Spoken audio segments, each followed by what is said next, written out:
Hello friends, അങ്ങനെ സാന്ത്വനം രണ്ടാം ഭാഗം പുതിയ പ്രമോല് നമ്മുടെ മീനാക്ഷിനെ പോലീസുകാരൻ ഭീഷണിപ്പെടുത്തുന്നുണ്ട്.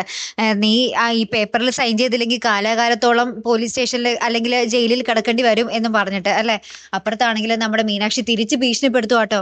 എന്റെ കുടുംബം പുറത്തുണ്ട്, എനിക്ക് എന്തെങ്കിലും സംഭവിച്ചു എന്ന് അറിഞ്ഞാൽ പിന്നെ അവരിങ്ങോട്ടൊരു വരവുണ്ടാകും, സാറൊന്ന് സൂക്ഷിച്ചോ എന്ന് പറയുകയാണ്. പിന്നെ നമ്മുടെ ആകാശും നമ്മുടെ ധർമ്മനും ആര്യനും കൂടെ ആ ഒരു CCTV ദൃശ്യങ്ങൾ പരീക്ഷിക്കുക കേട്ടോ. അതായത് പൈസ മേടിച്ച ആള് ഏതാണ് എന്നിങ്ങനെ നോക്കുവാണ്. അപ്പൊ അവരുടെ വീട്ടിൽ ചെന്നും, അതായത് നമ്മുടെ മീനാക്ഷിയുടെ സഹപ്രവർത്തകരുടെ കയ്യിൽ നിന്നുമാണല്ലോ അവരുടെ വീട്ടിലത്തെ CCTV ദൃശ്യങ്ങളും നമ്മുടെ ദേവമംഗലത്തെ CCTV ദൃശ്യങ്ങളും കൂടെ ഒത്ത് നോക്കിയിട്ട് അയാളെ കണ്ടുപിടിക്കുകയാണ്. അതായത് പൈസ മേടിച്ച ആളെ കണ്ടുപിടിക്കുകയാണ്. ശേഷം അയാൾ ഇവര് പോയി അടിച്ചിടിച്ച് ചോദ്യം ചെയ്യുന്നുണ്ട്. അപ്പൊ അയാൾ കാര്യങ്ങളൊക്കെ പറയുന്നുണ്ട്. ശേഷം അയാളെ പോലീസ് സ്റ്റേഷനിലേക്ക് കൊണ്ടുവന്ന് പോലീസിന് മുന്നിലേക്ക് ഇട്ട് കൊടുക്കുന്ന ഒരു ദൃശ്യങ്ങൾ തന്നെയാണ് കേട്ടോ കൂട്ടുകാരെ നമുക്ക് കാണുവാൻ സാധിക്കുന്നത്.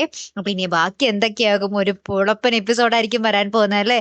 കാത്തിരിക്കട്ടോ. അടുത്തൊരു വീഡിയോയുമായി വരുന്നത് വരയ്ക്കും ഗുഡ് ബൈ.